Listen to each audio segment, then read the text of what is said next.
Notre Père, nous te remercions aujourd'hui, nous te remercions pour l'étude biblique, nous te remercions parce comme ta puissance qui vient nous est avec nous. Nous demandons qu'aujourd'hui, en étudiant ta parole qui soit avec nous, tu nous réveilles à savoir ce qui est important, que tu reviendras. Seigneur, nous prions que tu nous prépares et tu nous fasses soit être prêt à ton avenir au nom de Jésus. Nous prions que à partir d'ici, jusqu'au jour que tu viendras, ce que tu veux que nous fassions et comment tu veux que nous fassions, le moment que tu veux que nous fassions et le moment, l'attitude que nous voulons que nous mettrons en le faisant, que nous le fassions le faire au nom de Jésus pour ta gloire.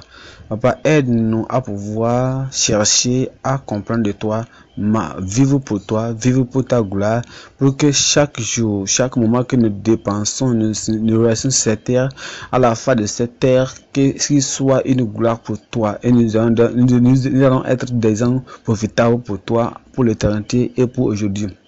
Seigneur, prépare tout à chacun de nous pour ton avenir. Au nom de Jésus, nous prions. Que tout le monde dise gloire à Dieu. Vous pouvez vous asseoir maintenant. Nous espérons que tout le monde va être à la retraite qui vient ce jeudi. Et nous qui sommes ici à Lagos, il y a de bonnes choses qui sont en train de se passer. Et j'ai dit l'année passée, quand on avait un programme, vous qui êtes venus à notre rendez-vous ici, on nous a dit, j'étais aussi au croisade et j'ai dit ce qui s'est passé. J'étais là-bas vendredi, samedi, et maintenant je suis aussi retourné à Lagos pour pouvoir pour que vous soyez pour que je puisse vous allez avoir votre chose. Ne dites pas que vous avez perdu votre pasteur. Je suis là, votre pasteur est venu. Vous voyez, quand j'ai écouté votre applaudissement, j'ai dit les gens qui étaient avec moi, j'ai dit que hier nuit c'était vraiment spectaculaire et les gens étaient là, les gens voulaient les gens voulaient me retarder parce qu'ils ont pris mon et maintenant les mains qui s'est passé là-bas c'était tellement important et je crois que vous aussi vous allez avoir un bon amen ici au nom de Jésus. Gloire à Dieu. Et les gens qui sont en Douala, la semaine passée j'étais aussi en Douala et c'était un moment de réveil. Et les gens qui sont en Douala, vous m'écoutez maintenant à ce titre public, les gens qui viennent de voir Dieu, de connaître Dieu, et cette réveil là, cette réveil qui vient, cette croix qui vient là, cette autorité qui vient là, c'est sur une bénédiction. Vous voyez, vous savez, la semaine passée à Douala, c'était une chose spectaculaire, c'était une chose magnifique. Vous voyez, les gens à Lagos, ils connaissent beaucoup des histoires. On a commencé le vendredi, c'était le 1er mars, et on a eu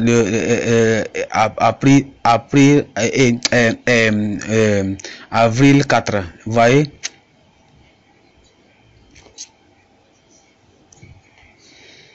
Et vous avez, ils sont des Français là-bas. Vous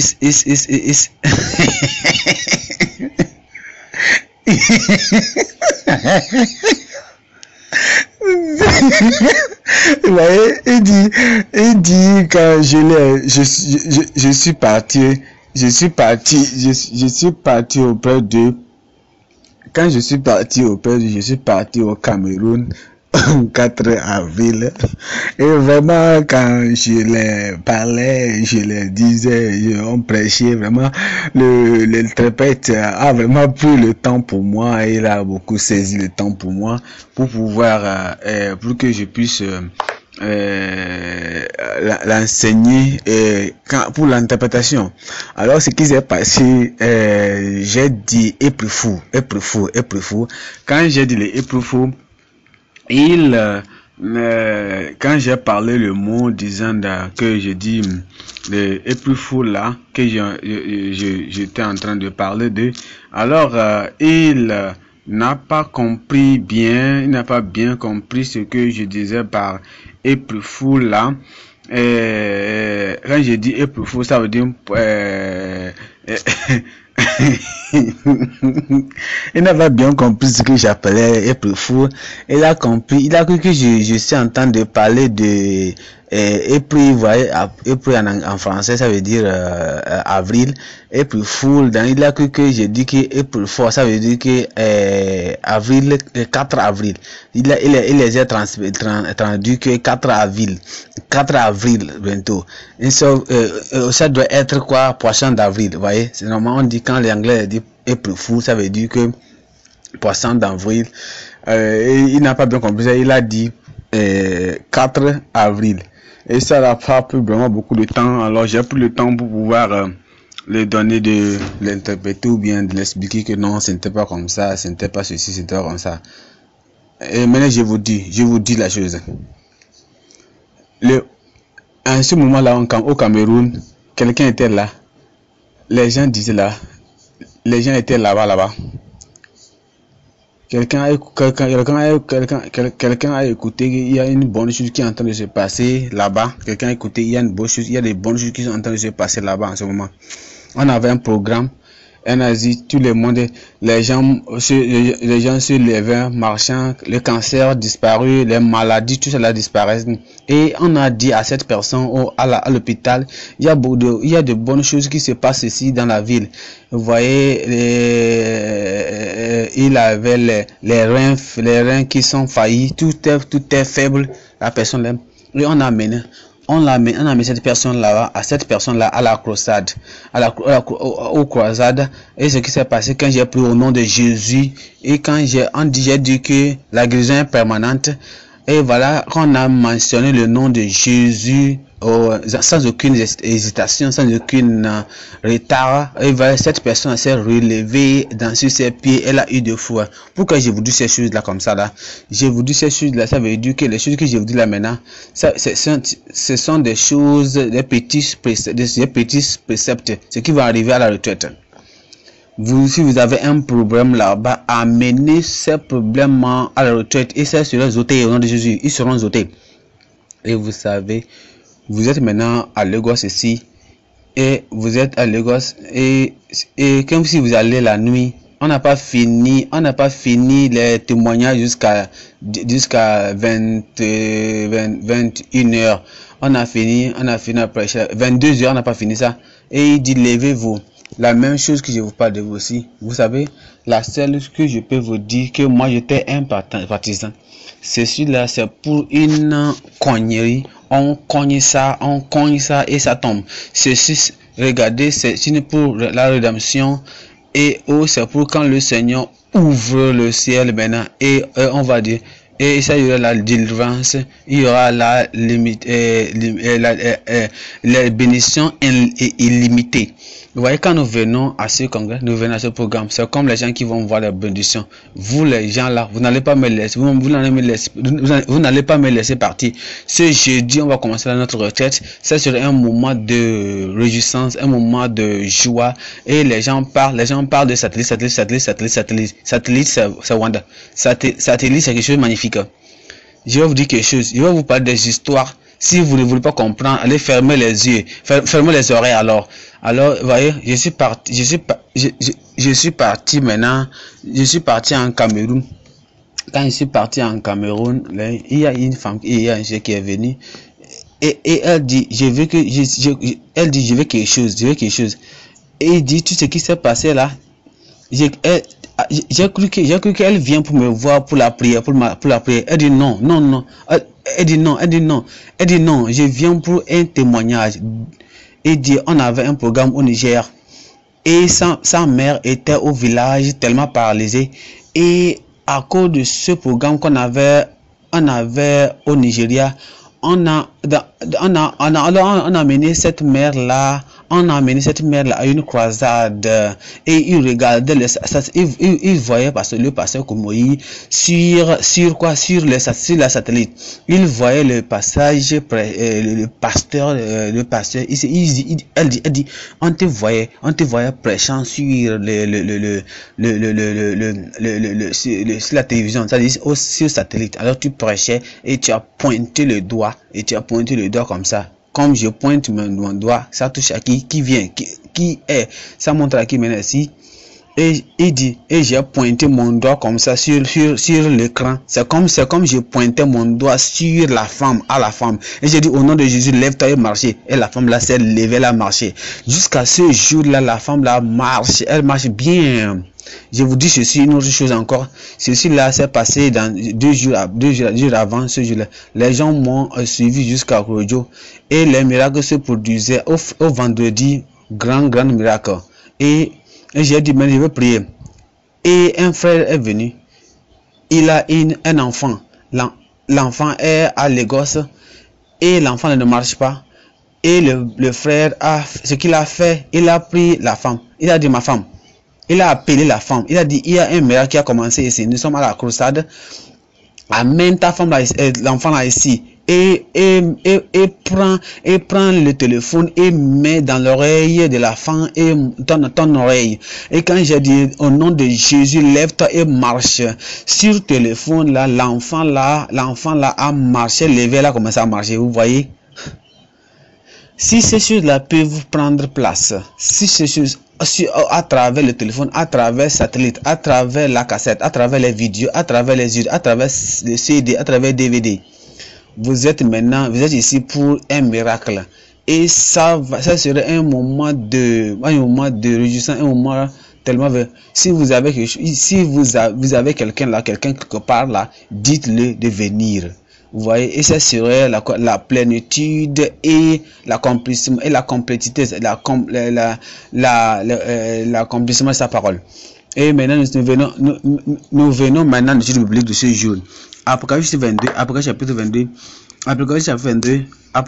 22, maintenant le verset 2.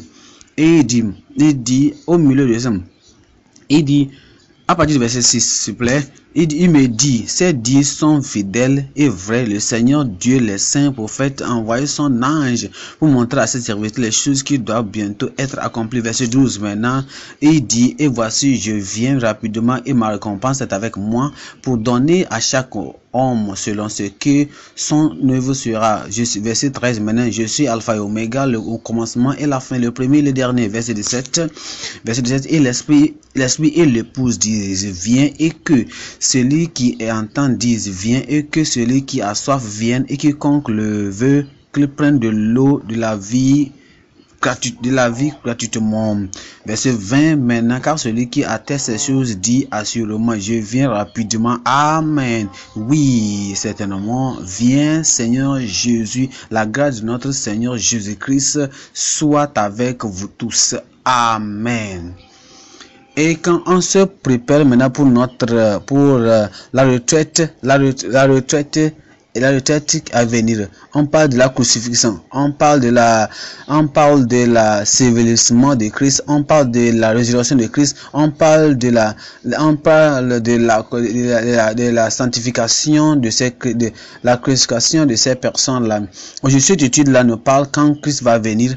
La première venue de Christ nous a donné la justice et la deuxième venue de Christ va nous donner une rédemption totale et on va régner avec le Seigneur. C'est la raison pour laquelle nous avons ce passage ici que nous regardons et c'est la conclusion actuellement, le chapitre conclusion de le chapitre de conclusion sur l'Apocalypse. Et Jésus-Christ fut rappelé, Jésus-Christ fut révélé, et Jésus-Christ fut révélé par Christ, par son serviteur. Quand Jésus-Christ fut rejeté par son propre peuple, Jésus-Christ est reparti. Il est reparti maintenant. Il va revenir maintenant. Il va revenir. Là, on dit le retour de Christ. Il revient pour régner. Aujourd'hui, nous venons maintenant dans cet aspect, dans le ministère et l'appel et le ministère de Christ. On parle de le retour imminent. Le retour imminent de Christ. Le retour imminent de Christ. Ça veut dire que Christ va revenir très bientôt. Il ne va pas le temps. Mais c'est à cause de l'imminence de Christ. Alors il ne va pas tarder à revenir. Regardez ce qu'il a dit en verset 16. Comme il s'est introduit lui-même à ces personnes, il s'est introduit lui-même aussi à nous. Il dit, moi Jésus, ai envoyé mon ange pour vous attester ces choses de l'église. Ça veut dire que Jésus-Christ il dit, va dire à mes églises, va dire à mes serviteurs, va dire à mes disciples, va dire à ces églises qui sont bâties sur la doctrine. Il dit maintenant, il dit, comme il s'est introduit dans ce verset ici, il dit, moi je suis la racine et le descendant de David et la brillante étoile du matin. Verset 13, il dit, je suis Alpha et Oméga, le commencement et la fin, le premier et le dernier. Bien sûr que vous comprenez ça. Alpha, c'est la première lettre de l'alphabet, grec. Et l'oméga aussi, c'est la dernière lettre. Quand Jésus-Christ a dit, je suis Alpha et je suis aussi Oméga, ça veut dire qu'il est le premier là. Il est le premier. Il est le commencement. Il est aussi le dernier. Il est aussi le dernier. Éventuellement. Ça veut dire que Jésus-Christ est le tout. Il est l'alpha et l'oméga. Et il dit, ça veut dire quoi? Jésus-Christ a toutes les qualités et les attributs que l'on doit avoir. Il est notre Seigneur, il est notre Sauveur. Il est la plénitude et l'accomplissement de la parole de Dieu dans notre chair. Et il est l'alpha, il est l'oméga. Ça veut dire qu'il a la totalité de la révélation, la plénitude de la révélation de la version de Dieu. L'alpha et l'oméga de la Bible, l'alpha et l'oméga de notre salut, c'est lui qui est le seul sauveur et c'est lui qui se fait envoyer pour notre salut. Il s'introduit comme la racine, il s'introduit comme la racine, c'est lui qui est la racine. Alors il est la racine et c'est lui qui nous sauver et c'est en lui que nous allons avoir. Et ça veut dire que en lui, il est celui qui est la racine et le tronc. Il existait avant les feuilles, avant toute chose puisse arriver. C'est lui qui était le premier et il va continuer à exister. Il va exister jusqu'à la fin et au-delà du temps. Et quand on vient, on s'intitule aujourd'hui, on va intituler notre message en l'éminence du retour de Christ. Numéro 1 maintenant. La proclamation de Christ, de la seconde venue de Christ. La proclamation de la seconde venue de Christ. Et maintenant, point numéro 2 maintenant. La préparation pour la seconde venue de Christ. On doit se préparer. Parce que si on ne se prépare pas, on peut rater cette grande privilège. Point numéro 3 maintenant. La préservation. La préservation pour le retour de Christ. Point numéro 1, la proclamation de la seconde venue de Christ. Point numéro 1, la proclamation de la seconde venue de Christ. Apocalypse chapitre 22, le verset 10. Il me dit, ne scelle pas les dires de la prophétie. Il ne faut pas les fermer. Il faut ouvrir ça. Apocalypse chapitre 22, verset 10. Il faut les amener au peuple. Explique au peuple. Il faut les interpréter. Il faut les appliquer au peuple. Il faut les faire savoir. Il faut les faire comprendre. Pourquoi? Et pourquoi il ne faut pas les fermer. Il dit maintenant, il me dit. Il dit quoi? Car le moment est à portée de la main. Quand vous regardez le livre de Daniel, vous allez voir beaucoup de prophéties.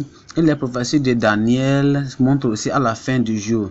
Et dans le cas de Daniel, on lui a dit de sceller ça, de fermer ça. Pour que les gens ne vont pas comprendre. En ce moment. Pourquoi? Parce que le moment était tellement loin. Mais maintenant que le moment s'approche, que Christ va venir, on le dit, le Seigneur Dieu maintenant, il dit à son serviteur, il a dit Jean, il dit, il ne faut pas le sceller, il ne faut pas le fermer. Il faut laisser les gens lire ça, laisse les gens comprendre, qu'ils voient, qu'ils entendent, qu'ils comprennent que c'est ça, que la fin vienne. Et quand nous parlons de la venue de Christ, regardons 1 Pierre 4. 1 Pierre 4. On va voir ce qu'il va dire. On dit se préparer parce que Christ arrive, parce que le temps est imminent. 1 Pierre 4, verset 7 maintenant. 1 Pierre chapitre 4, verset 1. Chapitre 4, verset 7. Il dit, mais la fin de toutes choses est à portée de la main. Soyez donc sobre et veillez, priez. Ça veut dire que la supplication et l'attaque ne vont pas continuer jusqu'à la fin. La persécution, les douleurs, les souffrances des enfants de Dieu, ça ne sera pas permanent, ça va finir bientôt. C'est ce que les enfants de Dieu doivent savoir. Ils doivent comprendre que toute la persécution que le monde du monde donne, et aussi les gens qui vivent dans le péché, ils se réjouissent dans la chair. Ils n'ont qu'à savoir que leur réjouissance, ce qu'ils font là, ne va pas continuer comme ça. Ça va finir. Ça veut dire que la fin est à la main. La fin est à la portée de la main. Soyez donc sobre et veillez donc prier. Et avant toute chose, ayez une fervente charité entre vous. Romains 13, verset 12. Romains 13, verset 12. Il parle de la nuit. 13, verset 12. Il dit la nuit. La nuit est forte. Il parle de la nuit de la venue de Christ. Ça veut dire que la nuit viendra. On parle de la nuit que Christ va venir. La nuit est fort avancée et le jour est à portée de la main. Dépouillons-nous donc des œuvres d'obscurité et revêtons-nous d'armure, de l'armure de lumière. Il nous dit que quand on entend la connaissance, on entend de la venue de Christ, qu'on doit être éveillant, on doit s'éveiller, on doit prier, on doit marcher en espérant Dieu. Revenons en Apocalypse. En Apocalypse chapitre 1, verset 3. Apocalypse chapitre 1, le verset 3, il dit: béni est celui qui lit et qui entend les paroles de cette prophétie et qui garde les choses qui y sont écrites, car le moment est à portée de la main. Car le moment est à portée de la main. Vous voyez, le Seigneur dit ici que la venue de Christ est tellement proche. Et c'est tellement proche. Et c'est pas loin. À cet effet, il viendra. Il nous a appelé que dans toute la Bible, il nous a expliqué, il nous a dit que Christ vient, qu'il va venir. Dans le livre de l'Apocalypse, il nous a dit qu'il va venir. Apocalypse chapitre 1, le verset 7. Apocalypse chapitre 1, le verset 7 maintenant. Il dit, voici, vous allez voir l'effet, vous allez voir la façon de ce qu'il dit. Il dit, voici, il vient avec les nuages, et tout l'œil le verra. C'est aussi qu'ils l'ont percé, et tous les parentés de la terre se lamenteront à cause de lui. Oui, certainement. Amen. Vous voyez, le Seigneur arrive. Et si vous êtes maintenant enfant de Dieu, et bien sûr nous sommes des croyants, et vous connaissez la parole de Dieu, lui-même a annoncé ça, lui-même a proclamé ça, qu'il viendra encore, qu'il reviendra, et parce qu'il a dit ça, il veut que ses propres enfants, son propre peuple se prépare. Apocalypse chapitre 22, on voit même la confirmation de le fait que Christ va revenir, verset 12. Apocalypse chapitre 22, verset 12, il dit, et voici, je viens rapidement, et ma récompense est avec moi. Regardons à partir du verset 20 maintenant, et celui qui atteste ces choses dit, assurément, je viens rapidement. Il n'y a pas de doute ici, il dit, je reviens, et oui, certainement, je viens, Seigneur Jésus. Le Seigneur reviendra. Quand le Seigneur reviendra, nous devons faire certaines préparations. Regardons verset 12 ici. Apocalypse chapitre 22, verset 12. Et voici, je viens rapidement. Et ma récompense est avec moi. Pour donner à chaque homme selon... Regardez ceci là. Regardez le mot qui suit là. Et à chaque homme selon son œuvre sera. Est-ce que vous avez notifié quelque chose ici là? Il faut notifier quelque chose. Chaque personne d'entre nous ici. Chaque personne là-bas, ici. Chaque personne dans l'église ici. Je ne parle pas de cette église ici là. Dans l'église de Dieu. Chaque personne dans l'église. Chaque homme, partout, que son œuvre sera. Les gens qui viennent, son œuvre sera. Je vais lire certaines écritures à vous. Et je veux que vous regardez à ces mots-là, à ces mots, chaque homme. Et selon son œuvre. Regardez ces deux mots-là. Chaque homme, selon que son œuvre sera. Job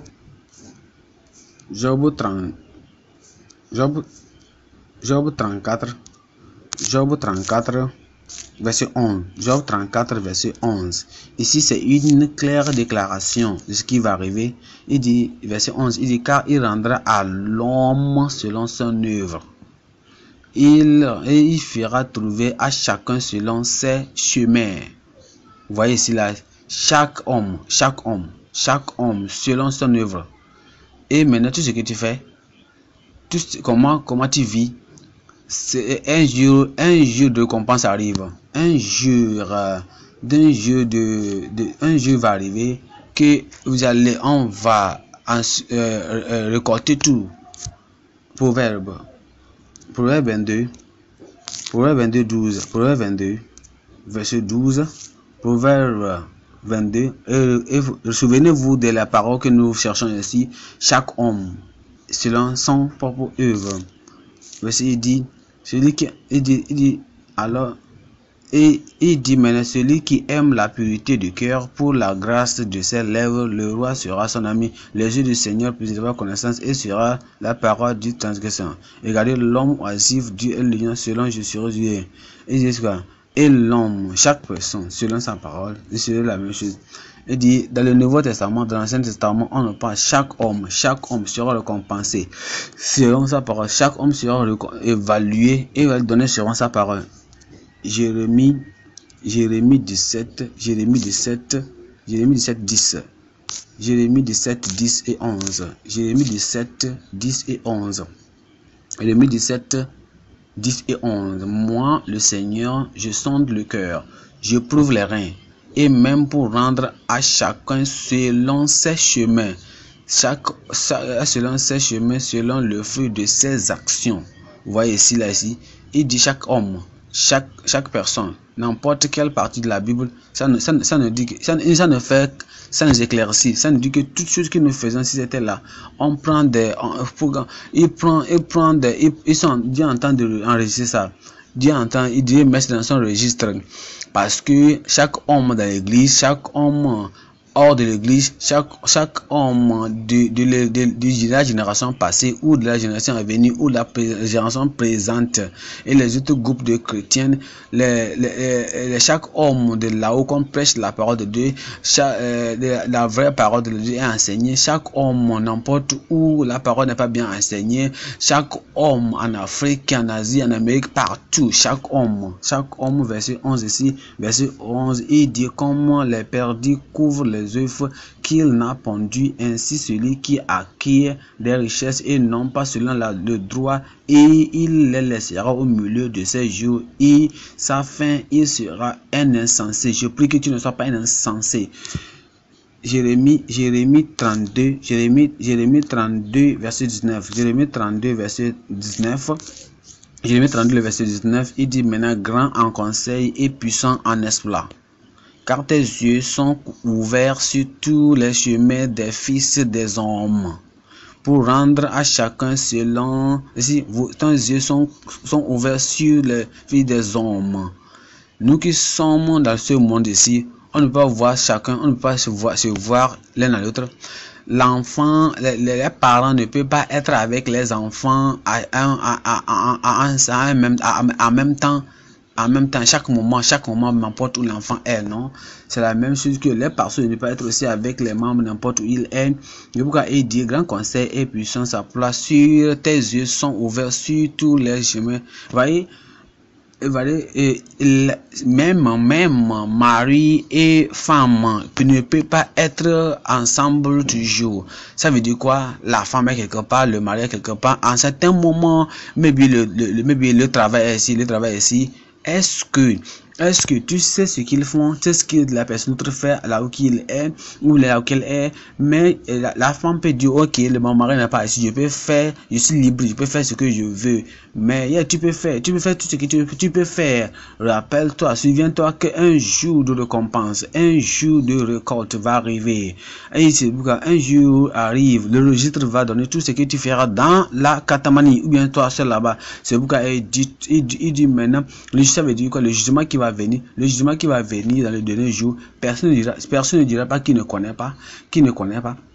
Le jugement qui va venir, ça ne vient de pas te surprendre. Ouais, les gens, c'est simplement, ils sont contents. Et après tout, maintenant, quelqu'un il amène quelqu'un auprès de toi, il dit, voilà ce que là, cette personne a vu. Et ça peut être que maintenant, à ce moment, tu étais content. Et maintenant, tu es maintenant content.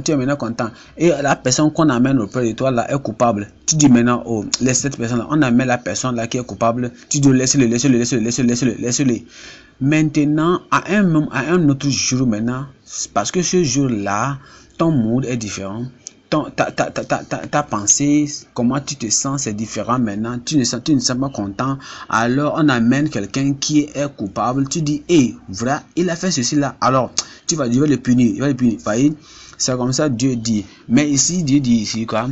Il va juger chaque homme selon sa œuvre, selon son œuvre. Tout ce que tu as fait dans le secret, tout ce qui s'est caché, tout ce que tu crois pas, tout ce que tu crois que le papa ne connaît pas, maman ne connaît pas, mon mari ne connaît pas, ma femme ne connaît pas, l'église ne connaît pas.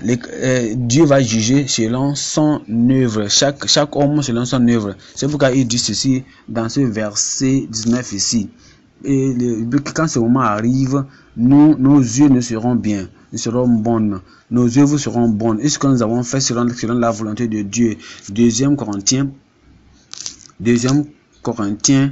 5, 10. 2 Corinthiens 5, le verset 10, il dit, car nous devons tous comparaître devant le siège du jugement de Christ, afin que chacun puisse recevoir les choses faites étant dans son corps selon ce qu'il a fait, soit bien, soit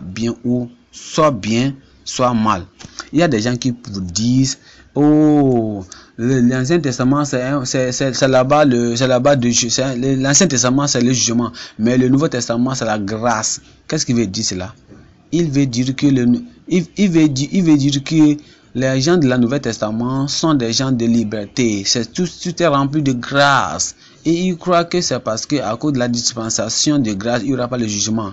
Ils oublient que Christ a dit, ils seront justes. Ils croient que ces personnes ne seront pas. Il dit, vous croyez que l'Ancien Testament est un trop pécheur plus que vous? Non. La même chose, vous aussi, vous allez périr. Même dans le Nouveau Testament, dans le Nouveau Testament, il y aura le jugement. Parce qu'il nous a dit quoi? Car il est réservé à un homme de mourir une fois, après quoi? Le jugement. Ça veut dire qu'on doit être né de nouveau. On doit apparaître devant le siège de jugement devant Dieu, et que tout le monde doit avoir ça, car enfin que chacun reçoit les choses faites dans son corps selon ce qu'il fait, soit bien, soit mal. Regardons la conclusion ici en verset 11. Connaissant donc la terreur, le Nouveau Testament, la terreur du Seigneur, en dispensation de grâce. Si vous perdez cette grâce, si vous ne laissez pas cette grâce-là de travailler en vous, et vous ne voulez pas être juste, il y a une terreur du Seigneur, il y a un jugement du Seigneur qui va venir. Connaissant donc la terreur du Seigneur, nous persuadons les hommes. C'est la raison pour laquelle nous prêchons, nous avertissons. Apocalypse chapitre 20.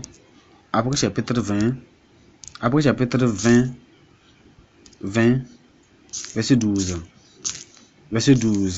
il dit, et je vis les hommes, petits et grands, se tenant devant Dieu, et les livres furent ouverts, et un autre livre fut ouvert, qui est le livre de vie, et les morts furent jugés d'après ces choses qui étaient écrites dans les livres selon leurs œuvres. Voilà. Il n'y a pas de sensation, il n'y a pas de comment je pense, je sens ceci, il n'y a pas de changement de climat là-bas. C'est parce qu'il va changer, parce qu'il y a un changement de climat. Non, il change selon les œuvres. Verset 13 ici, il dit, et la mer restitua les morts qui étaient en elle. Et la mort et l'enfer délivrèrent les morts qui étaient en eux. Et il fut jugé chaque homme fut jugé chaque homme selon ses œuvres. Et c'est pourquoi on dit, on vient maintenant à la conclusion du dernier livre de la Bible, c'est l'Apocalypse. Et on t'amène, on prend du commencement du premier livre du premier livre de l'Ancien Testament jusqu'à la fin. J'allais voir ce qui se passe. Apocalypse chapitre 22, verset 12, maintenant il dit, voici, je viens rapidement, et ma récompense est avec moi pour donner à chaque homme selon ce que son œuvre sera. Et maintenant, quand nous parlons selon son œuvre, je vais vous montrer quelque chose ici. Regardons 1 Corinthiens. 1 Corinthiens 3, le verset 10. Il dit ici quelqu'un, selon la grâce de Dieu qui m'est donnée, comme un sage maître bâtisseur, veut poser fondation à un autre bâti dessus. Ça veut dire que, il dit ça, c'est comme et ce que chaque homme prenne. Regardez, c'est comme chaque homme prenne. Et c'est que, comment c'est. Et Paul, c'est comme on décrit notre activité ici, nos œuvres ici. Et Paul dit les choses qui sont précieuses. Certaines, quand on voulait construire, il y a certaines fondations. C'est pourquoi on dit au verset 12 ici, il dit maintenant si quelqu'un a bâti cette fondation avec de l'or, de l'argent, des pierres précieuses, des bois, de foin, du chaume. Tout ce que nous faisons, soit à la maison, soit au privé, soit au public, soit pour se satisfaire, tout ce que tu fais, quoi que tu fasses, c'est classifié. Chaque chose que tu fais, c'est classifié parmi ces 6 choses que Paul a dit ici.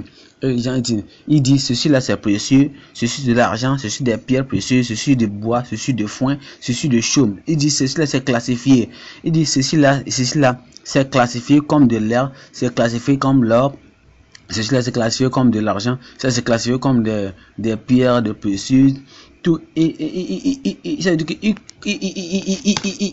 sont toujours, toutes les choses que nous faisons chaque jour est regroupée, est classifiée à une catégorie de ce que nous venons de dire ici. Et pourquoi Dieu dit il va juger chaque personne selon son œuvre. Verset 13 ici, il dit l'œuvre de chaque homme sera rendue manifeste, car le jour de la déclaration parce qu'elle sera révélée par le feu. Et le feu éprouvera de quelque sorte est l'œuvre de chaque homme. Ça veut dire que si nous mettons toutes ces activités dans ces compartiments et il met ça en feu, ce qui va se passer. Si c'est de l'or, ça n'a pas brûlé. Si c'est de l'argent, ça ne peut pas brûler. Si c'est des pierres précieuses, ça ne peut pas brûler. Mais si c'est de bois, ça va brûler. Si c'est de foin, ça va brûler. Si c'est de foin, chaume, ça va brûler.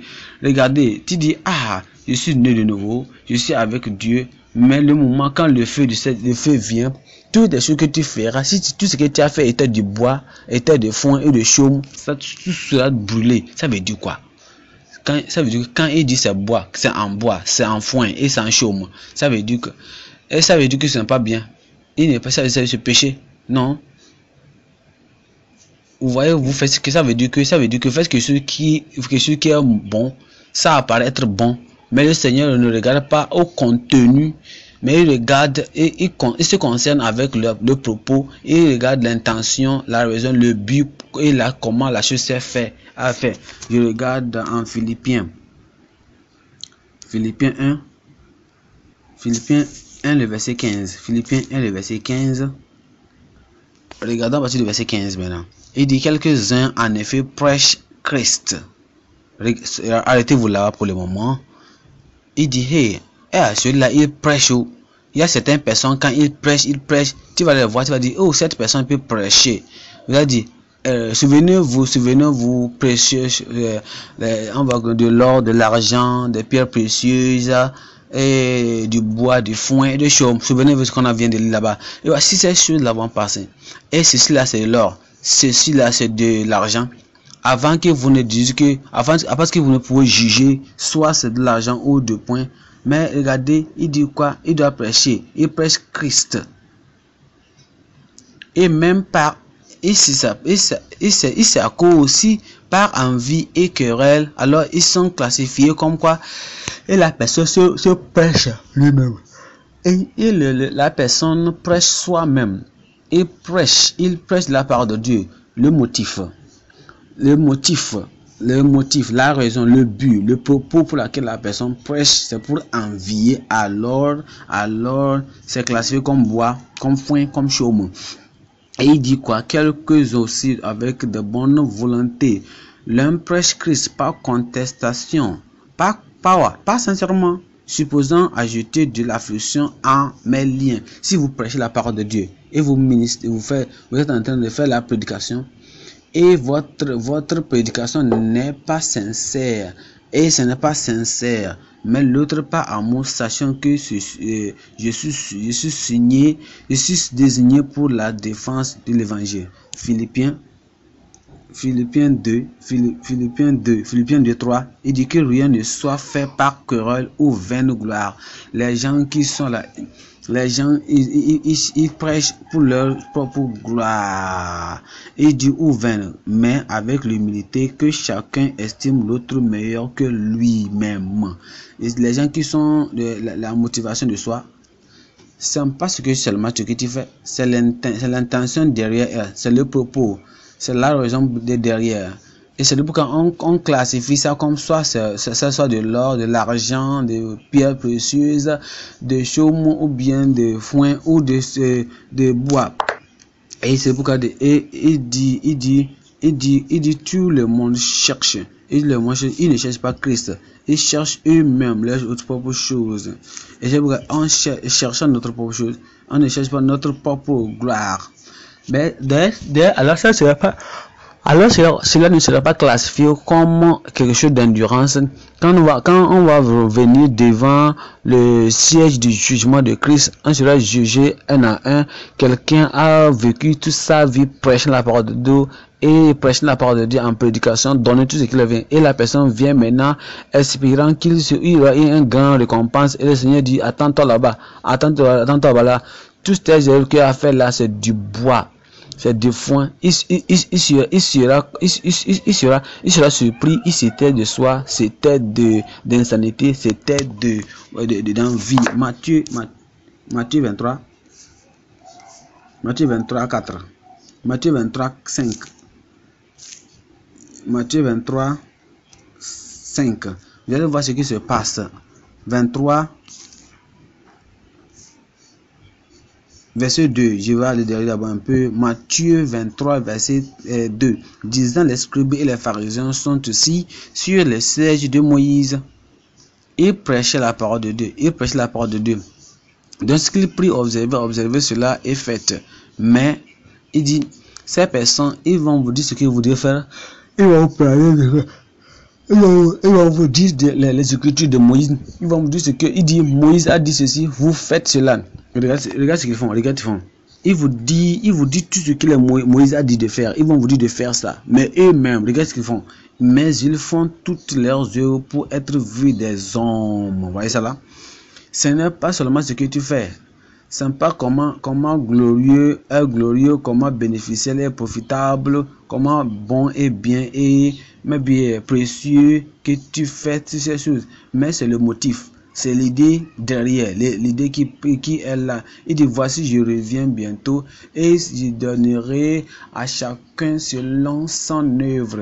Et quand le feu est appliqué, toutes ces choses-là, toutes les choses sont, toutes choses que tu as fait fut brûlé. Ça veut dire que ce que tu as fait, ça ne vaut rien. Jean.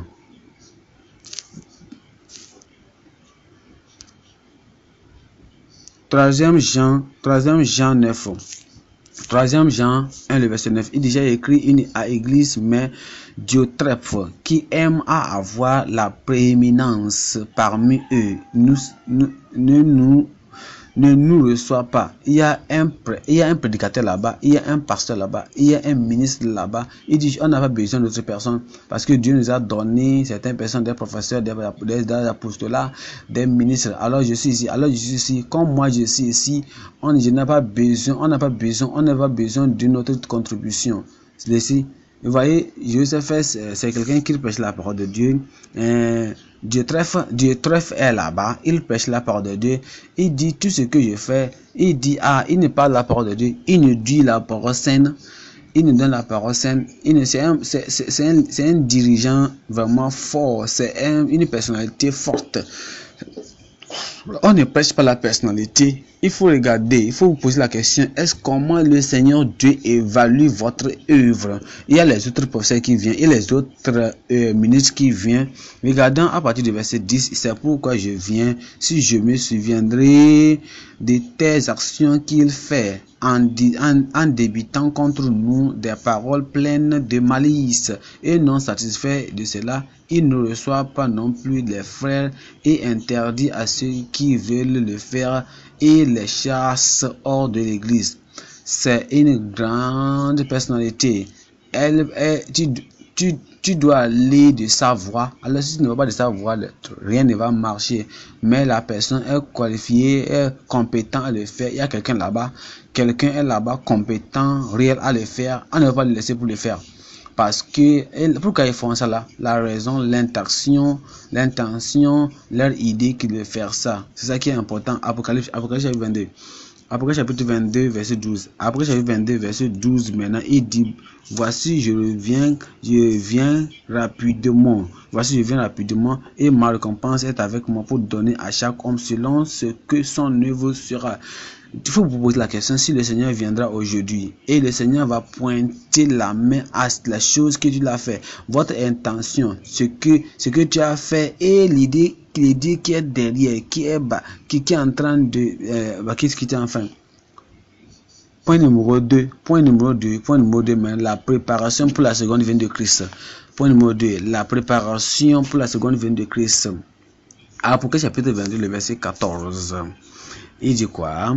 Bénis sont ceux qui font ces commandements afin qu'ils puissent avoir droit à l'arbre de vie et puissent entrer franchissant les portes dans la ville. Quand je lis la Bible, c'est un moment, je regarde les positions du verset.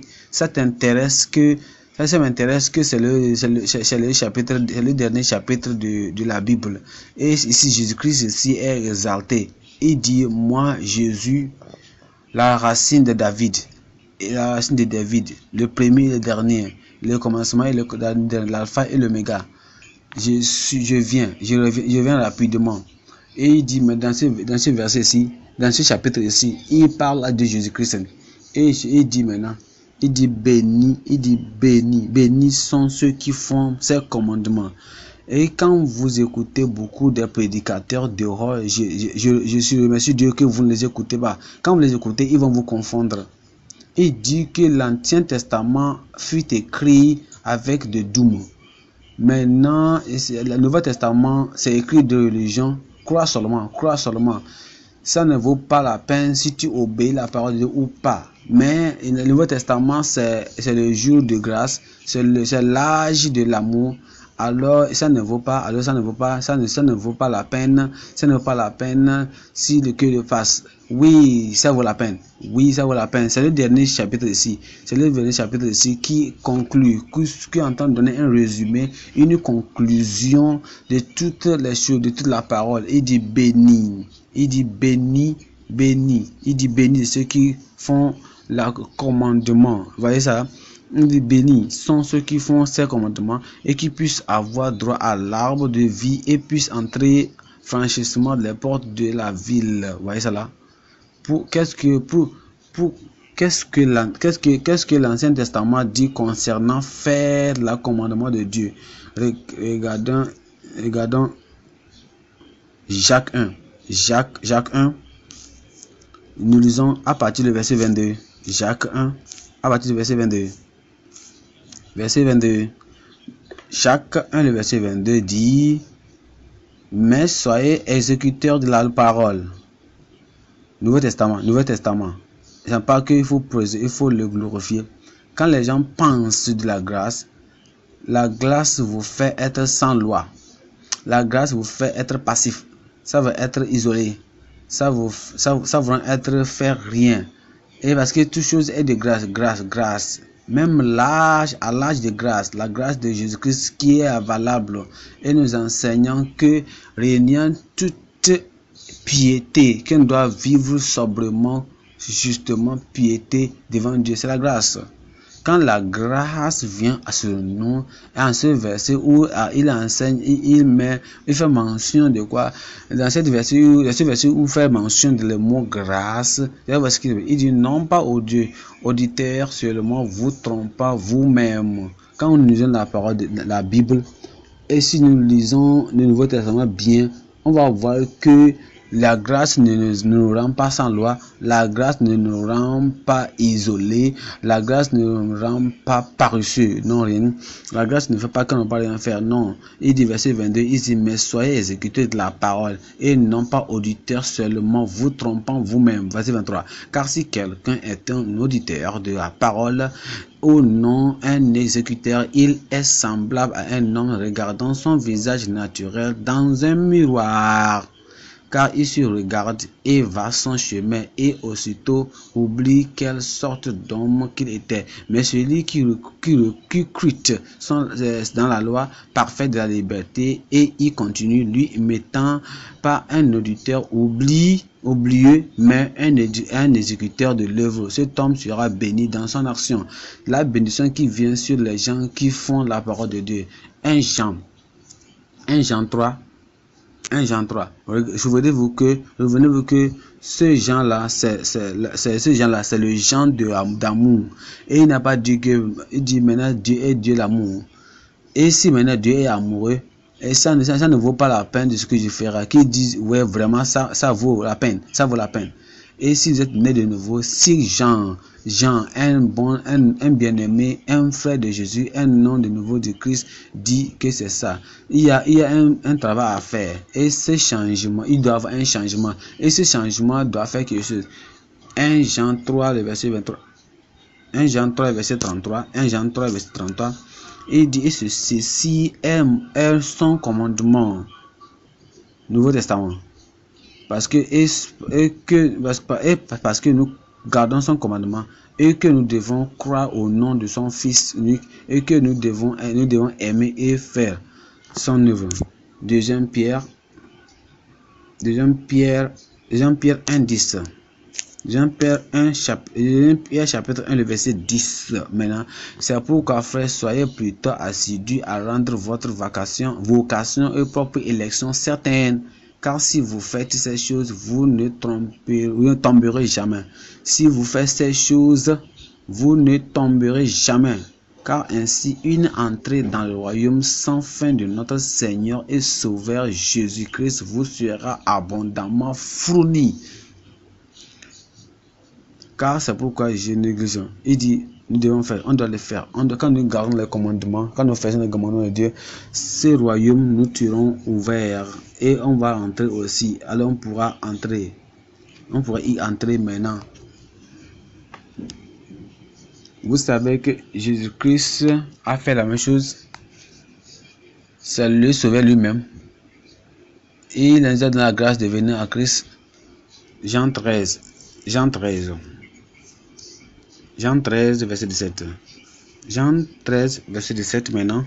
Jean 13, verset 17. Il dit, si vous savez ces choses, si vous savez et vous les faites, si vous savez ces choses, heureux êtes-vous si vous les faites. Ce sont les paroles de Jésus-Christ ici. C'est lui qui nous a donné la grâce. Et c'est bien sûr qu'il nous donne la grâce. Il dit, on doit faire toutes ces œuvres. Et dit béni, alors béni est ceux qui font la parole et entreront dans la voie de Dieu. Ils entrent dans la ville. Ça veut dire qu'ils entrent dans la vie de Dieu. On regarde certains références ici dans 1 Jean 2. 1 Jean 2. 1 Jean 2. 1 Jean 2. 1 Jean 2. 1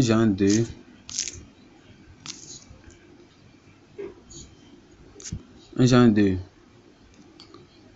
Lisons 1 Jean 3, 1. 1 Jean 3:1, il dit, voyez quelle sorte d'amour le Père nous a considéré pour que nous soyons appelés les fils de Dieu. Par conséquent, le monde ne nous connaît pas parce qu'il ne l'a pas connu. Bien-aimés, maintenant, nous sommes les fils de Dieu et ce que nous serons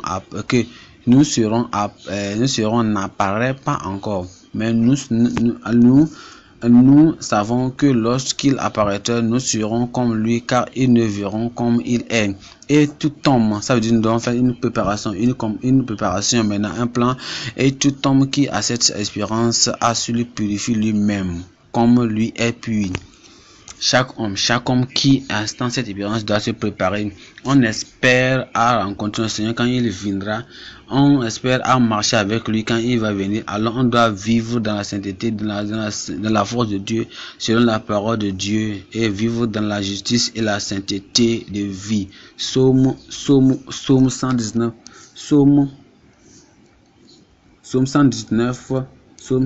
verset 1. Psaume 119, le verset 1. Psaume 119, verset 1.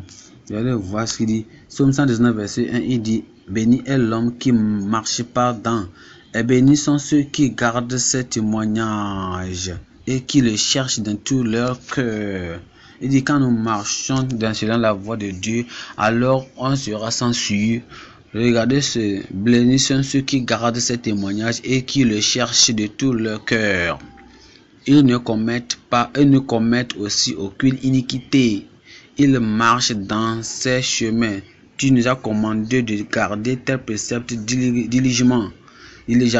Aussi ces chemins étaient dirigés de marcher de manière à garder tes statuts. Alors je ne serai pas honteux lorsque j'aurai du respect envers tous tes commandements. Je ne choisis pas et je laisse. Je ne trie pas. Ceci là, je vais oublier. Je vais obéir à ça. Mais ça là, je ne vais pas obéir à ça. Non. On ne choisit pas. On ne trie pas. On obéit tout. C'est comme vous êtes venu dans un pays. C'est comme vous êtes venu dans un pays et vous êtes là-bas. Le pays a des lois. Le pays a dit si tu l'as. Mais ça veut dire que vous violez vous faites en infraction ou vous ne voulez pas les lois. Supposons que c'est le feu rouge. C'est le feu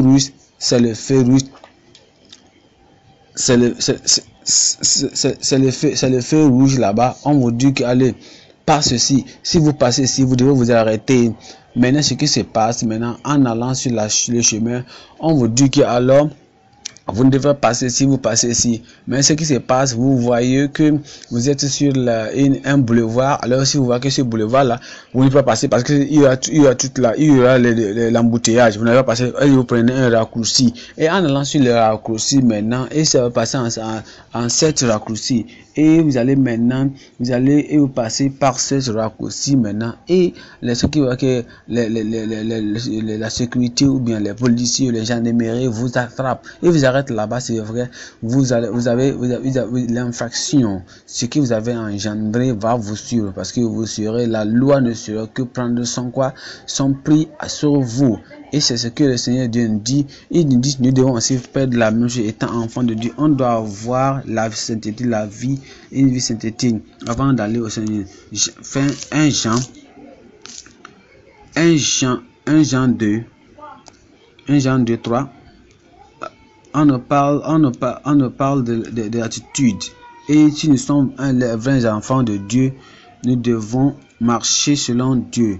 Et 1 Jean 2, le verset 3, s'il vous plaît. 1 Jean 2, le verset 3, il dit, et par ceci, nous savons que nous le connaissons. Vous savez, si nous le gardons, ses commandements, on ne connaît pas ce qui est dans ton cœur. Mais le Seigneur le sait. On ne connaît pas ce que tu as avec toi. C'est seulement on sait que toi tu viens à l'église, on sait que toi tu es chrétien, c'est ce que nous connaissons, mais on ne connaît pas ce qui est dans ton cœur, on ne connaît pas ce que tu penses, ce que tu fais.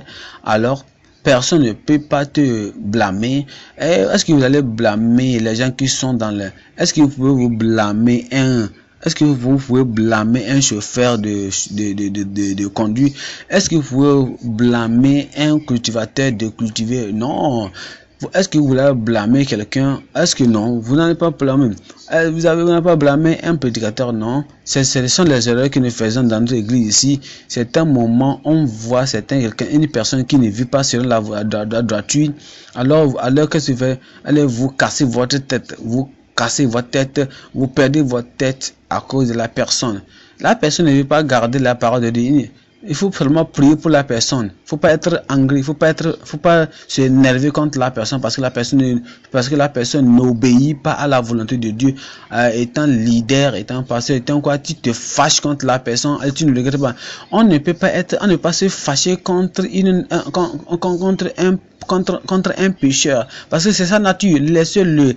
Vous priez seulement. Vous devez prier. Il faut seulement prier. Il faut seulement prier pour la personne. On ne se fâche pas contre cette personne. Un pécheur, c'est sa nature de pécher, laisse de pécher. Mais quand la personne se convertit, se repent, alors c'est la joie parce que la personne est venue en Christ maintenant. Et toute chose va changer parce que ça nous dit que si quelqu'un est en Christ, il est une nouvelle créature, les choses anciennes sont passées, voici toutes choses sont venues nouvelles. C'est ça, selon la parole de Dieu, et c'est l'évidence que quelqu'un connaît le Seigneur. Dans 1 Jean 2, 3, et par ceci nous savons que nous le connaissons si nous gardons ses commandements. Si celui qui dit je le connais et qui ne garde pas ses commandements est un menteur et la vérité n'est pas en lui. Mais quiconque garde sa parole, en lui véritablement l'amour de Dieu est perfectionné. Par ceci, nous savons que nous sommes en lui. Celui qui dit qu'il demeure en lui doit lui-même aussi marcher comme il a marché. C'est comme ça on doit faire pour être prêt pour la venue de Christ. On a la grâce de Dieu. Quand on a cette grâce en Dieu, on vit selon la parole de Dieu. Et vous voyez que sur le papier ici, le milieu, il dit bénis sont ceux qui font la volonté de Dieu. À une autre partie, Psaume 19, on dit bénis sont ceux qui sont nés nouveaux, sanctifiés, purifiés. Et bénis sont ceux qui gardent le témoignage de ceux qui soivent le Seigneur. Bénis sont ceux qui gardent ses voies, ses chemins. Bénis sont ceux qui écoutent la parole de Dieu et les gardent. Bénis sont ceux qui veille et garde sa vesture, sa robe. Béni est celui qui garde son veston. Et béni est celui qui garde la sainteté. Bon, la fin. Est-ce que vous avez lu quelque part dans la Bible, on a dit béni est celui qui est menteur? Est-ce que vous avez vu que béni est celui qui est menteur, qui est impie, un pécheur? Béni est celui qui est pécheur.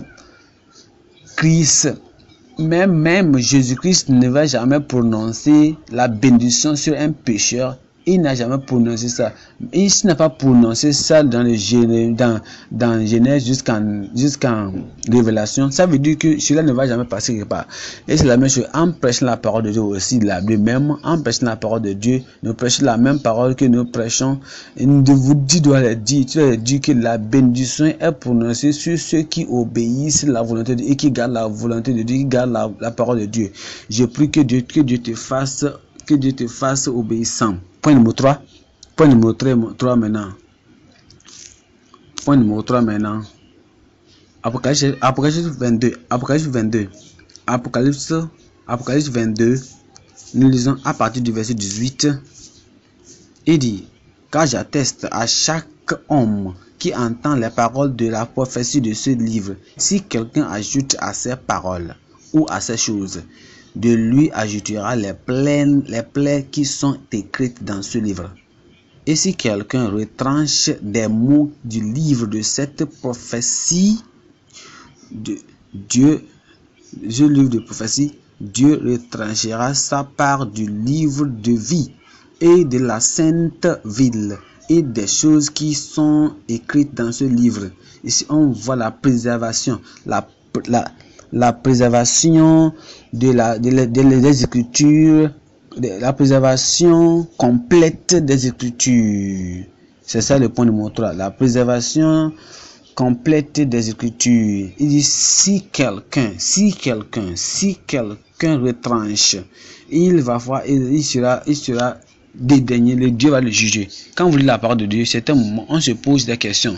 Est-ce qu'on peut voir certains individus, un groupe d'individus, un homme qui a eu une révélation de Dieu et ajouté quelque chose, et quelle sera la conséquence, quelle sera la place que la personne a ajoutée? Est-ce que vous donnez un exemple de quelqu'un, de telle personne qui a ajouté? Pourquoi on cherche ces personnes-là? Parce qu'on voit que si ces personnes-là ont ajouté et quelque chose les a arrivé, ou bien ils ont eu des bénédictions, là on va apprendre quoi faire. Nombre 13, Nombre 13, 27. Nombre 13, 27 et 28. Nombre 13, 27 et 28. Nombre 13, 27 et 28. Et ils lui rencontrèrent et dirent: nous sommes allés dans la terre où tu nous as envoyés. Et vraiment, elle est ruisselante de lait et du miel. Et voici de son fruit. Arrêtez-vous là. Quelle était la parole de Dieu aux enfants d'Israël en allant à la terre promise? Il dit: la terre est remplie de bonnes choses. Il y a du miel, il y a beaucoup de miel. Et on a envoyé ces personnes. Allez-y les voir. Allez voir ce qui va venir et venez nous confirmer que ce Seigneur a dit. Ils sont partis, ils sont revenus maintenant.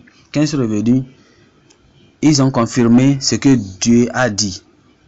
Dieu dit: la terre est pleine de miel et de bonnes choses. Nous sommes venus aussi. Nous venons vous dire la parole de Dieu est vraie. C'est rempli de miel et de bonnes choses. Regardez sur verset 28. Néanmoins, le peuple qui demeure de cette terre est forte et les villes sont fortifiées et très grandes. Et de plus, nous avons les enfants d'Anak. Nous sommes là et nous vivons la parole de Dieu. Nous faisons ce que Dieu dit. Et ils ont ajouté leur autre chose.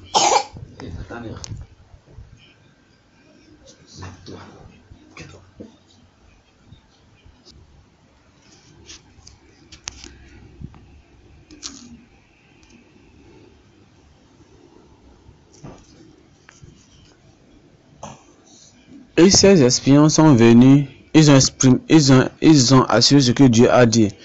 Dieu nous a dit qu'on nous a proclamé la parole de Dieu. Ce que Dieu a dit exactement. Il dit que c'est rempli du miel. Et regardez le verset 28. Verset 28. Il dit: néanmoins, le peuple qui demeure dans cette terre est fort, et les villes sont fortifiées et très grandes. Et du lac, nous avons vu les enfants d'Anak. C'est leur ambition. Ce qu'ils ont dit pour moi, c'est ça va. On a dit: va voir ça. Allez-y espier la terre. C'est tout ce que Dieu vous a dit d'aller faire. Et ils ont ajouté maintenant leurs propres choses. Ils ont ajouté leur propre incroyance. Ils ont ajouté leur propre vie, leur propre idée, leurs propres choses. Et l'idée d'Anak, on a vu les enfants d'Anak, verset 31. Mais les hommes qui étaient montés avec lui, nous ne sommes pas capables de monter contre ce peuple, car ils sont plus forts que nous. Et ils soutiennent un mauvais rapport sur la terre qu'ils avaient examinée devant les enfants d'Israël, disant: la terre que nous avons parcourue pour la reconnaître est une terre qui dévore ses habitants, et tout le peuple qui nous y avons vus sont des hommes de grande stature. Et nous avons vu des géants, des fils d'Anak, qui sont descendants des géants. Et nous étions à nos yeux comme des sauterelles, et nous étions aussi à leurs yeux. C'était leur addition. C'était leur conséquence de leur addition. Qu'est-ce qui s'est passé? Les enfants d'Israël ont commencé à pleurer. Ils ne veulent pas aller. Ils ont amené l'incroyance. Au lieu d'aller et de marcher pour posséder la terre promise, on ne peut pas aller encore. Parce que nos frères, nos espions nous ont dit que la terre là est peureuse. L'addition que vous allez faire, ajouter à la parole de Dieu, peut amener le découragement dans le cœur des autres personnes. Et ces personnes-là, ces découragements peuvent les détourner de suivre Dieu. En Apocalypse 22, il dit que quand celui qui ajoute, Dieu va ajouter les plaies. Nombre 14, 36. Il dit, et les hommes que Moïse avait envoyés pour examiner la terre, qui reviennent et avaient fait murmurer contre toute la congrégation en levant une calomnie sur la terre. Ces hommes même qui avaient soumis un nouveau rapport sur le pays moururent de la plaie devant le Seigneur. Vous voyez, ils ont mouru de la plaie devant le Seigneur. Ils n'ont pas pu arriver à la terre promise. Ils n'ont pas pu arriver à la terre promise. Ils n'ont pas pu arriver là-bas. Et c'est la terre promise qui est notre image. C'est elle qui nous donne l'image de Dieu et le royaume de Dieu à venir. Ce qu'ils avaient en tête, ce qu'ils ont ajouté. À cause de ce qu'ils ont ajouté, à cause des choses qu'ils ont, de ces ajouts, de ces additions qu'ils ont fait, et leur effet sur le cœur des croyants. Et l'Éternel lui-même les a empêchés d'entrer dans le royaume. Et Dieu nous dit que si nous ajoutons à la parole de Dieu, regardons au Nouveau Testament, à Acte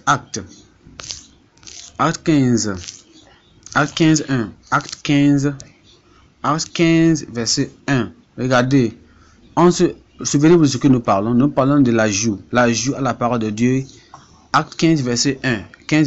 Et certains hommes qui étaient des descendus du Judée enseignaient les frères et disaient, à moins que vous ne soyez circoncis d'après la manière de Moïse, vous ne pouvez pas être sauvés. Comment devons-nous être sauvés? Mais messieurs, s'il vous plaît, comment devons-nous être sauvés?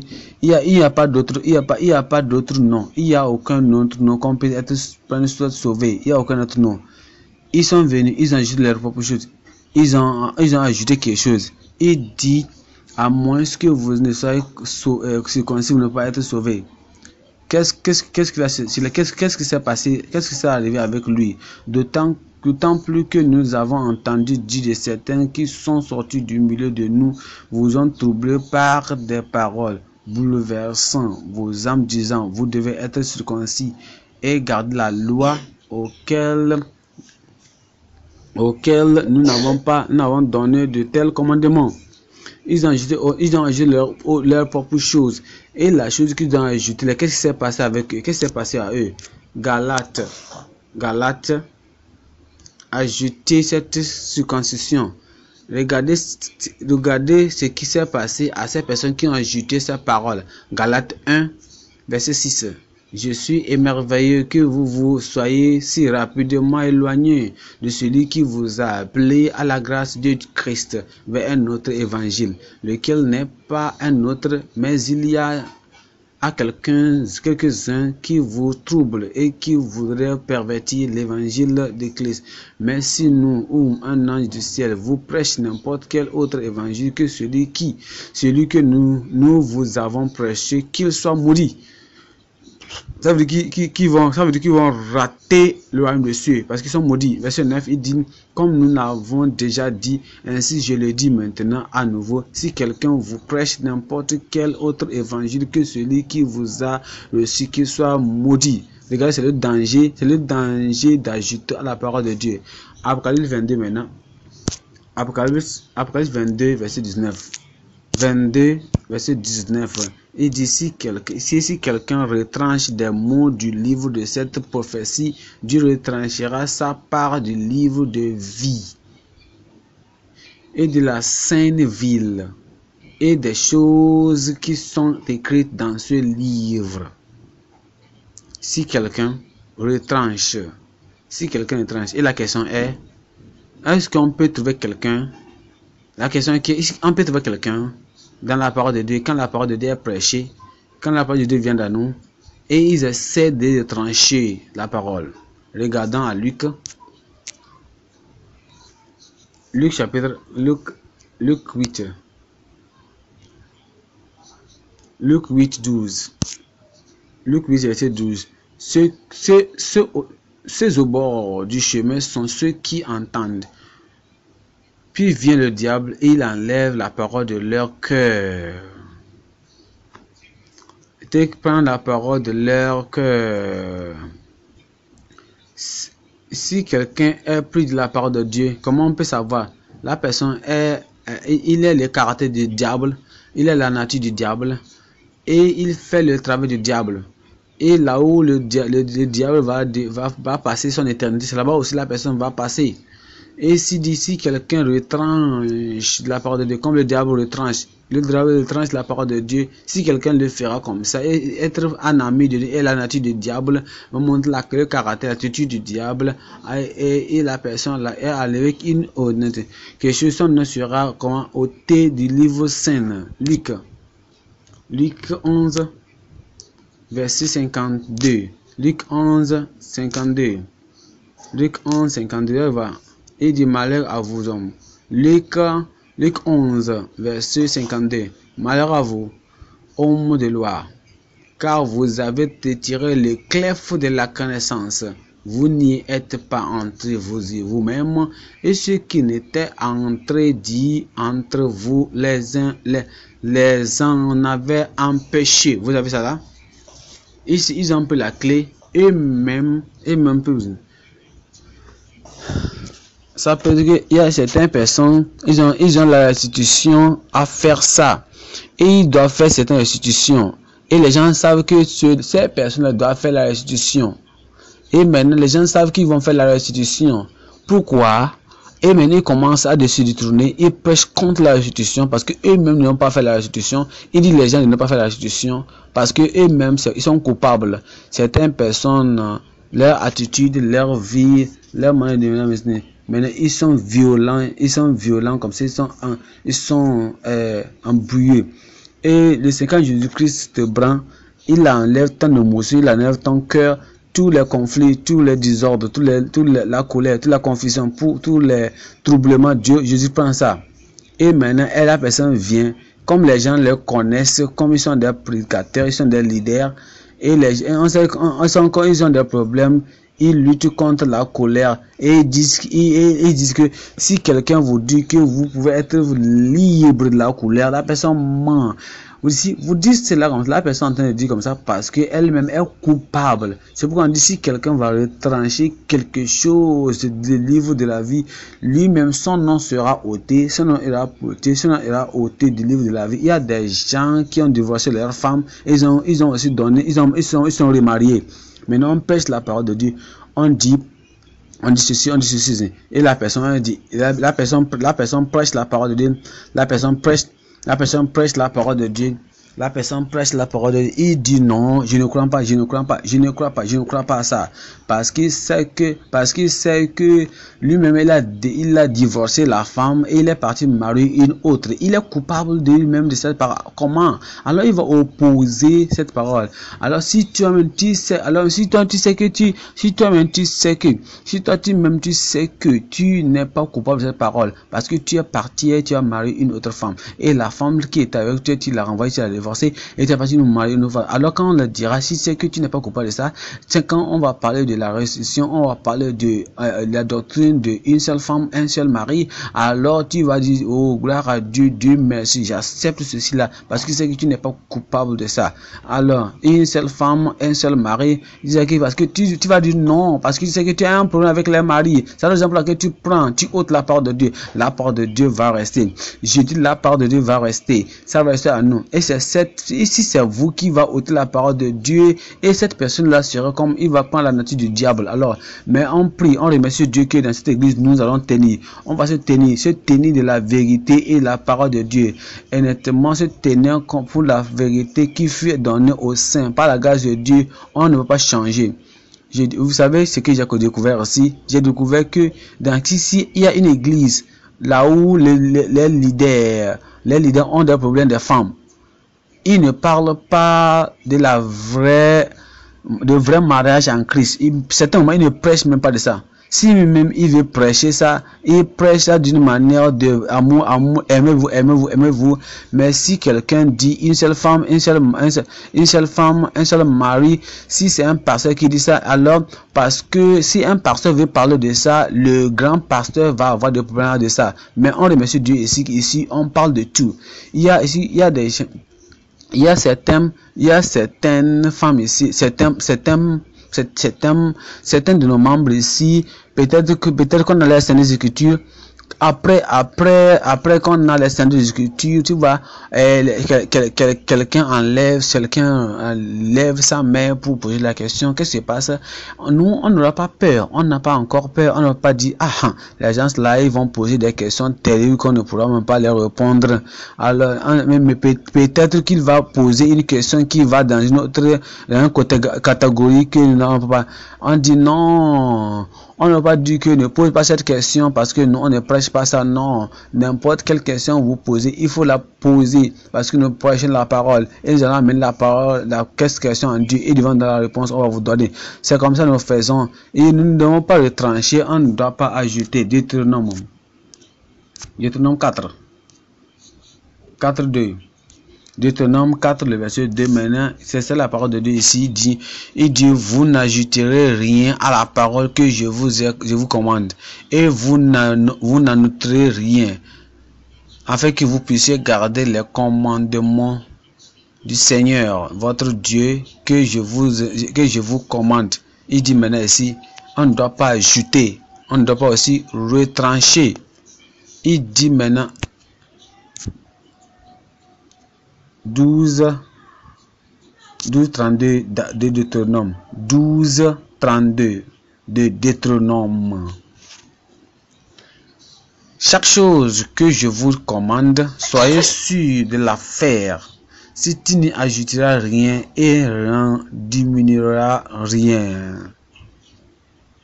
Je prie que Dieu nous donne la grâce de garder tout ce que le Seigneur nous a donné et dit. Proverbe 30,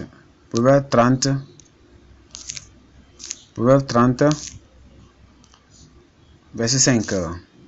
Proverbe 30, le verset 5, il dit, Proverbe chapitre 30, verset 5, il dit, chaque parole de Dieu est pure.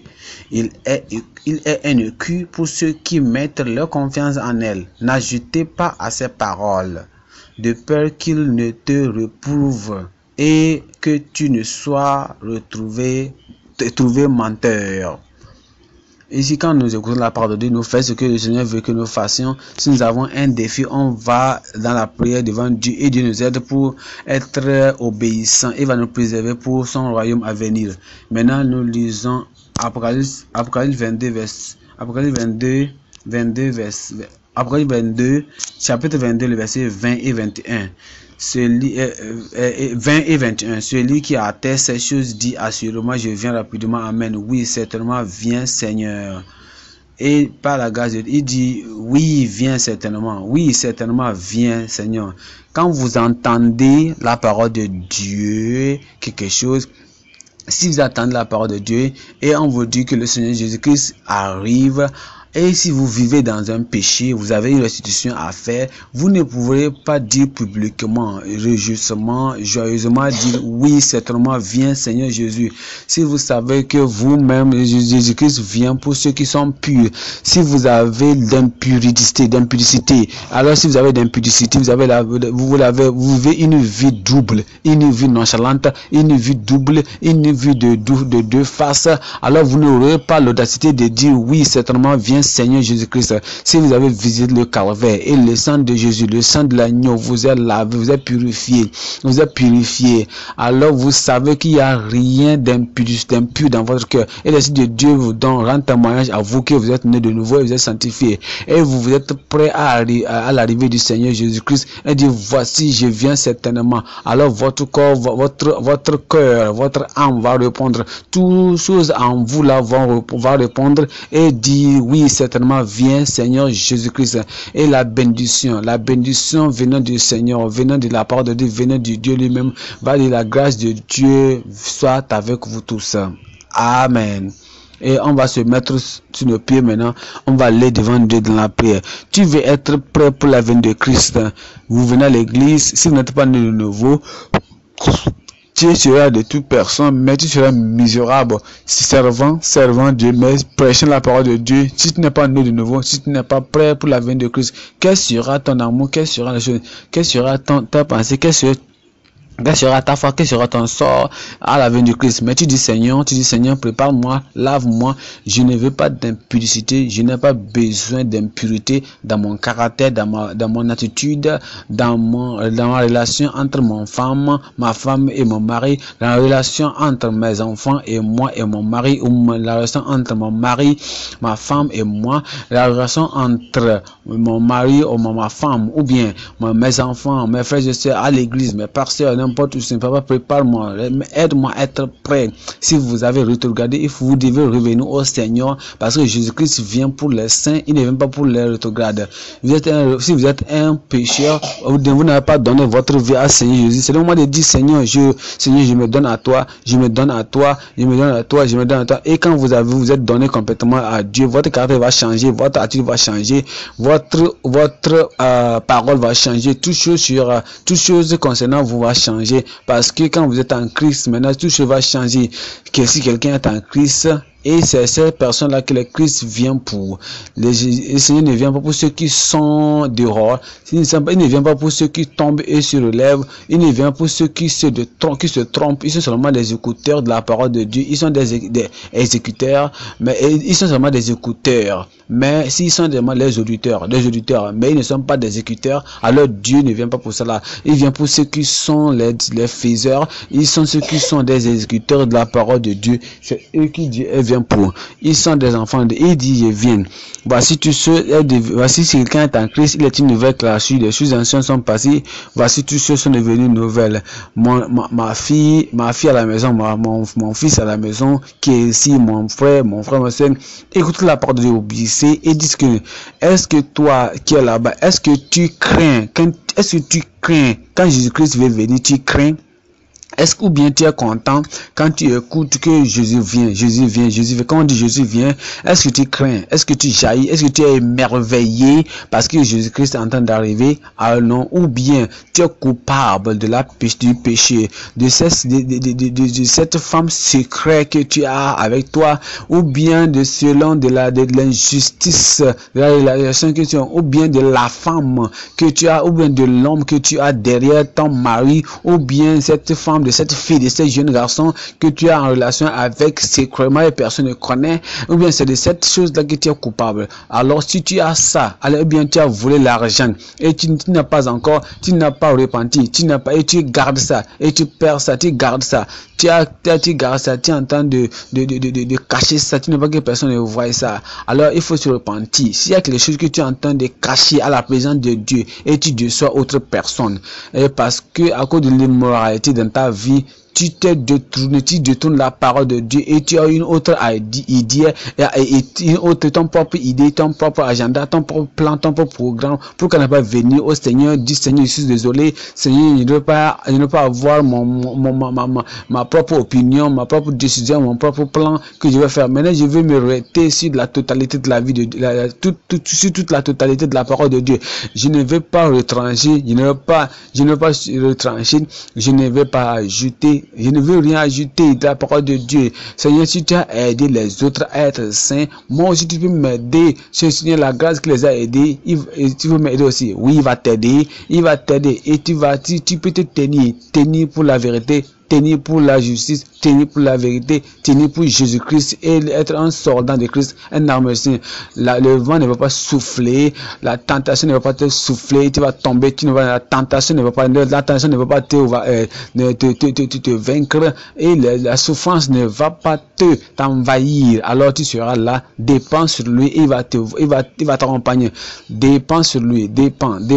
Mets ta dépendance sur lui. Il dit je viens, voici je viens certainement.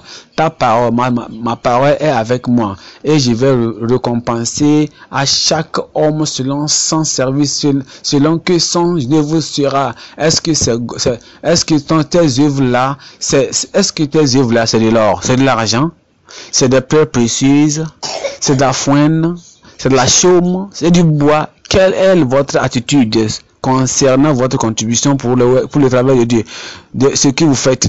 Quelle est la raison pour laquelle tu fais ça? Si la raison est enviée, si la raison est pour soi-même, si la raison est seulement, faut seulement avoir l'attention sur toi-même, si la raison pour pouvoir est la confusion, à être envié et le soi, alors ton travail sera, vos œuvres sera du bois. Mais quand le feu de Dieu vient, le feu va brûler toutes ces choses-là. Mais tu peux même perdre ton âme et même passer l'éternité dans le feu. Pourquoi on n'a pas dit Seigneur, je vais être prêt quand tu vas venir. Et maintenant, je veux que Seigneur, ta grâce, ta force, ton esprit, ta puissance viennent en moi pour que je sois totalement différent.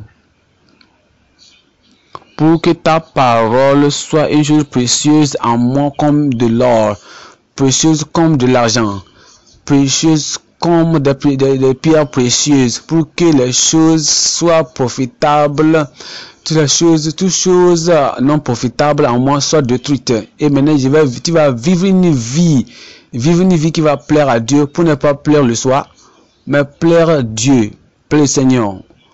Et tu vas prier, il va te donner la grâce, tu vas prier.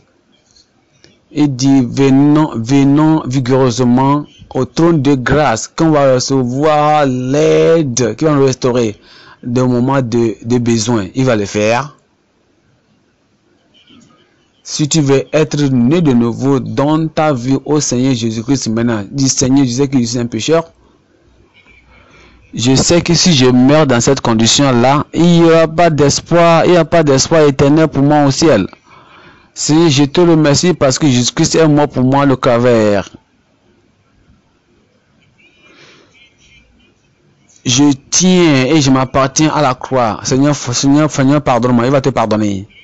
Seigneur, lave-moi, il va te laver. Lave-moi et rince-moi, il va te le faire. Quiconque appellera le nom de Jésus sera sauvé. Si vous êtes un rétrograde, vous pouvez être retourné. Dieu va vous prendre encore. Dis Seigneur, je reviens encore. Il va te recevoir. Souvenez-vous de l'enfant prodige. Combien de servants, de grands servants, mon père en est et je suis ici en train de souffrir. Faut pas mourir dans cette voie-là. Faut pas mourir dans le péché. Faut pas mourir devant les impies, les non-religieux. Viens, je me lèverai et j'irai vers mon Père. Et je lui dirai, Père, j'ai péché contre le ciel et contre toi. Je ne suis plus digne d'être appelé ton fils. Fais de moi l'un de tes serviteurs. Et non pas parce que, non seulement il a l'intention, il a une action. Il s'est levé, il est venu. Il dit, Père, il a commencé à confesser. Cette confession l'a amené au rincement, il l'a amené au pardon, au salut. Si tu es venu, tu vas revenir et de tes péchés et de ta rétrogradation et du Seigneur, je reviens, je donne moi-même à toi et tu seras restauré dans la grâce de Dieu, dans le salut du Seigneur. Tu es sauvé, est-ce que tu es sanctifié? Est-ce que tu es sanctifié, tu es saint? Sans la sainteté, personne ne verra le Seigneur. Poursuivez la paix avec tous. La violence, la querelle ne va t'empêcher d'aller au ciel. Les discours, les conflits, les mésentendements, l'irritation, la colère. Toutes ces choses-là ne vont pas te permettre, toutes ces choses-là ne seront pas devant Dieu, ne sont pas avec Dieu. Poursuivez la paix avec tous. Et la sainteté, c'est laquelle personne ne verra le Seigneur. Et vous pouvez dire au Seigneur, Seigneur, tu es le prince des princes, tu es le prince de paix, tu es le prince de paix, paix dans mon cœur, paix dans ma vie, paix dans ma relation avec les autres. Autant que la puissance et l'autorité est en ta main, pour que je puisse vivre avec toutes les personnes. Recevez la paix avec toute personne et la sainteté sans laquelle personne ne verra le Seigneur. Et que personne qui a cette expérience en lui se purifie lui-même comme il est pur. Celui qui est son frère est un métrier. Et vous savez qu'aucun métrier n'a la vie en lui. N'est la vie en lui. Ayez la paix parmi vous. Laissez le Seigneur prendre soin de votre vie. Il n'a qu'à diriger votre vie. Et par sa grâce, justement la justice va régner sur la justice. Quand le Seigneur va venir, quand la trompette va sonner, sans péché dans ton livret, sans péché dans ton livre, lavé, purifié, sanctifié, vous pouvez dire que viens Seigneur rapidement. Jésus-Christ vient.